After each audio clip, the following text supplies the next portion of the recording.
हर इंसान कभी न कभी सोचता है, मैं कहां से आया हूं। ये सवाल जितना व्यक्तिगत है उतना ही गहरा भी है। हमारी पहचान हमारे पूर्वजों की कहानियों में छुपी होती है। ये सवाल सिर्फ परिवार तक सीमित नहीं बल्कि हमारे सबसे पुराने पूर्वजों तक जाता है। जब हम अपने परिवार की जड़ों को खोजते हैं तो हम इतिहास के पन्नों में झांकते हैं। भारत की विविधता, चेहरे, भाषाएं, परंपराएं कहां से आई? क्या ये सब एक ही जगह से निकले या अलग अलग रास्तों से यहाँ पहुंचे? हमारी उत्पत्ति की कहानी कोई सीधी रेखा नहीं बल्कि हजारों सालों के मेलझोल, प्रवास और संवाद की जटिल गाथा है। अलग अलग सभ्यताएं अलग अलग समय पर यहाँ आकर एक दूसरे में घुलती गईं। जब हम उत्तर के हिमालय से दक्षिण के कन्याकुमारी तक देखते हैं तो विविधता खुद संकेत देती है कि हमारे पूर्वज कई थे जो अलग अलग समय पर आए। हर क्षेत्र की अपनी अलग कहानी है, अपनी अलग धुन। भारत की कहानी दरअसल प्रवास, संवाद और समन्वय की कहानी है। यहाँ व्यापारियों, यात्रियों और खोजियों ने अपने अपने रंग घोले। सबसे पहले यहाँ कौन लोग बसे? क्या वे शिकारी थे या किसान? पुरातत्वविदों की खोजें हमें नए नए रहस्य बताती हैं। सिंधु घाटी की नगरी, आर्यों का आगमन और भी कई सभ्यताएं, हर एक ने भारत की मिट्टी में अपनी छाप छोड़ी। द्रविड़ संस्कृति, हर टुकड़ा हमारी पहचान का हिस्सा है। दक्षिण की परंपराएं, उत्तर की कथाएं, सब मिलकर एक रंगीन तस्वीर बनाते हैं। इस सफर में हम जानेंगे कि कैसे अलग अलग समूहों ने मिलकर भारतीय सभ्यता की नींव रखी। यह यात्रा हमें अपने अतीत से जोड़ती है और हमारी जड़ों को समझने में मदद करती है। हमारी विरासत एक मोज़ेक है, कई उत्पत्तियों की कहानी जो मिलकर एक अनूठी सभ्यता बनाती है। यही विविधता, यही एकता हमारी असली पहचान है। भारत में सबसे पहले शिकारी संग्रहकर्ता लोग बसे जो अफ्रीका से लगभग 65,000 साल पहले आए थे। वे छोटे छोटे घुमंतू समूहों में रहते, शिकार करते, जंगली फल और कंद इकट्ठा करते थे। इनकी विरासत आज भी भारत के दूर दराज इलाकों की जनजातियों में देखी जा सकती है। पत्थर के औजार, हड्डी के उपकरण, ये सब उनके अस्तित्व के प्रमाण हैं। हजारों साल तक यही शिकारी संग्रहकर्ता भारत के एकमात्र निवासी रहे। अलग अलग इलाकों में बसकर उन्होंने विविध संस्कृतियां और पहचानें विकसित की। आज के आदिवासी समुदायों को इन्हीं का वंशज माना जाता है। उनकी विरासत भव्य स्मारकों में नहीं बल्कि भारत की मिट्टी और डीएनए में छुपी है। वे इस भूमि के पहले बसने वाले थे जिन्होंने आगे की सभ्यताओं के लिए नींव रखी। लगभग 5,000 साल पहले सिंधु नदी के किनारे एक महान सभ्यता उभरी, सिंधु घाटी सभ्यता। हड़प्पा और मोहनजोदड़ो जैसे नगरों में योजनाबद्ध सड़कें, जल निकासी और ईंटों के मकान थे। यहाँ के लोग कुशल कारीगर, व्यापारी और कलाकार थे। उनकी रहस्यमय लिपि आज भी अनपढ़ी है, जिससे उनकी संस्कृति का बहुत कुछ छुपा है। यहाँ भव्य महल या विशाल मंदिर नहीं मिले, शायद समाज अपेक्षाकृत समानता प्रधान था। व्यापार के प्रमाण मेसोपोटामिया तक मिलते हैं, जिससे पता चलता है कि वे प्राचीन विश्व से जुड़े थे। लगभग 1000 साल तक यह सभ्यता फली फूली, फिर धीरे धीरे पतन की ओर बढ़ी। जलवायु परिवर्तन, नदियों के मार्ग में बदलाव और व्यापार में गिरावट इसके पतन के कारण रहे होंगे। सिंधु घाटी की कई परंपराएं, कृषि, धार्मिक प्रतीक आगे की संस्कृतियों में समा गईं। सिंधु घाटी के पतन के बाद उत्तर पश्चिम से इंडो आर्यन लोग भारत आए। वे घुमंतू पशुपालक थे, संस्कृत की प्रारंभिक रूप बोलते थे और घोड़े रथ के उन्नत ज्ञान के साथ आए। आर्य नगर बसाने वाले नहीं थे, उनका समाज जनजातियों और कुलों में बंटा था। उनकी भाषा संस्कृत इंडो यूरोपीय परिवार से है, जिसमें फारसी, ग्रीक, लैटिन भी शामिल हैं। आर्यों और स्थानीय निवासियों के बीच संवाद, टकराव और समन्वय की लंबी प्रक्रिया चली। आर्य परंपराएं और स्थानीय रीतियां घुल मिल गईं, जिससे एक नई मिश्रित संस्कृति बनी। इस बदलाव के दौर को वैदिक युग कहा जाता है, जिसमें वेदों की रचना हुई। वेदों से हमें उनके समाज, विश्वास और जीवन शैली की जानकारी मिलती है। आर्यों का आगमन और घुलना मिलना भारतीय सभ्यता के विकास में निर्णायक रहा। वैदिक काल 1500-500 ईसा पूर्व में वेदों की रचना हुई। ऋग्वेद सबसे प्राचीन है। आर्य समाज शुरू में कबीलाई था, लेकिन गंगा के मैदानों में बसने के साथ कृषि प्रधान और स्थायी हो गया। लोहे के औजारों ने जंगल साफ किए, नई फसलें उगाईं और स्थायी बस्तियां बनी। समाज में वर्गीकरण बढ़ा। ब्राह्मण, क्षत्रिय, वैश्य, शूद्र यानी वर्ण व्यवस्था की नींव पड़ी। यह व्यवस्था शुरू में लचीली थी, लेकिन धीरे धीरे कठोर और जन्म आधारित हो गई। राजतंत्रों का उदय हुआ, ब्राह्मणों का प्रभाव बढ़ा और समाज अधिक जटिल हुआ। उपनिषदों में बाहरी अनुष्ठानों से हटकर आत्मिक खोज पर जोर दिया गया। संस्कृत, दार्शनिक विचार और धार्मिक परंपराएं यही वैदिक युग की सबसे बड़ी देन है। रामायण और महाभारत जैसे महाकाव्य इसी युग की पृष्ठभूमि पर आधारित हैं। आर्य और अनार्य तत्वों का मेल भारतीय संस्कृति की नींव बना। जब उत्तर में वैदिक संस्कृति आकार ले रही थी, दक्षिण भारत में डॉर्विड सभ्यता फल फूल रही थी। डॉर्विड भाषाएं तमिल, तेलुगु, कन्नड़, मलयालम उत्तर की आर्य भाषाओं से अलग हैं। तमिल की संगम साहित्य परंपरा दुनिया की सबसे पुरानी और समृद्ध साहित्यिक परंपराओं में है।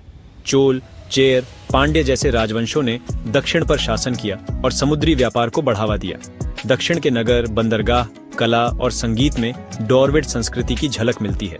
यहाँ की पूजा पद्धतियां, मंदिर आधारित जीवन और भक्ति आंदोलन विशिष्ट हैं। भव्य मंदिर, ऊंचे गोपुरम और पत्थर की नक्काशी डॉर्विड कला का प्रमाण है।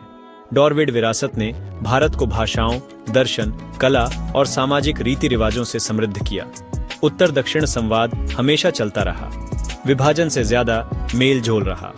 डॉर्विड विरासत भारतीय आख्यान का अभिन्न हिस्सा है जो विविधता को अद्वितीय बनाती है।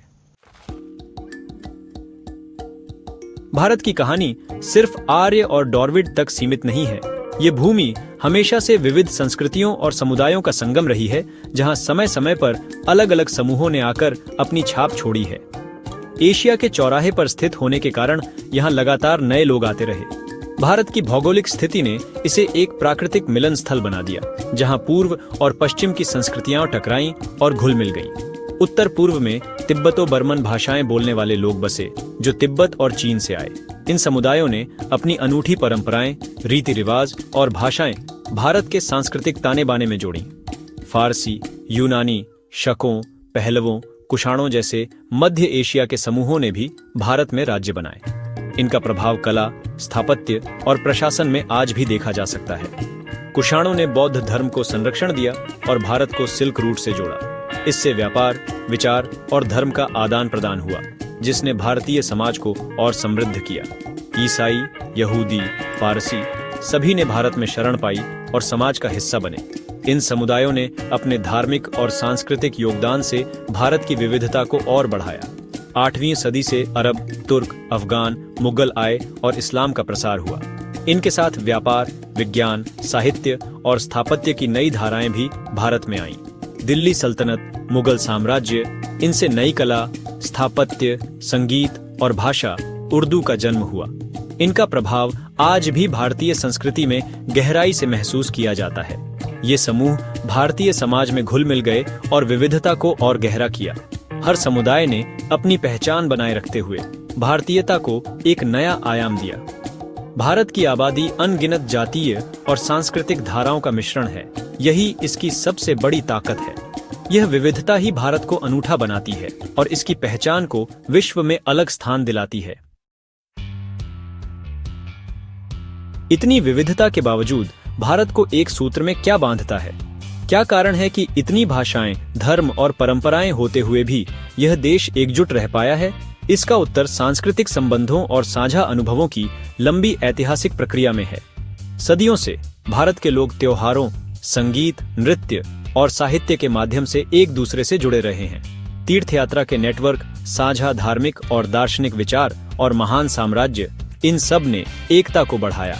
अलग अलग धर्मों के लोग एक दूसरे के तीर्थ स्थलों पर जाते रहे, जिससे आपसी समझ और मेलजोल बढ़ा। मौर्य और मुगल साम्राज्य ने विविध क्षेत्रों को एक छतरी के नीचे लाया। इन साम्राज्यों ने प्रशासन, कानून और संस्कृति में साझा तत्वों को बढ़ावा दिया। सड़कें, मुद्रा, कला, इनसे दूर दूर तक जुड़ाव बना। व्यापार मार्गों ने विचारों, वस्त्रों और खान-पान की विविधता को एक दूसरे तक पहुंचाया। आधुनिक भारत का विचार स्वतंत्रता संग्राम के दौरान सबसे प्रबल हुआ।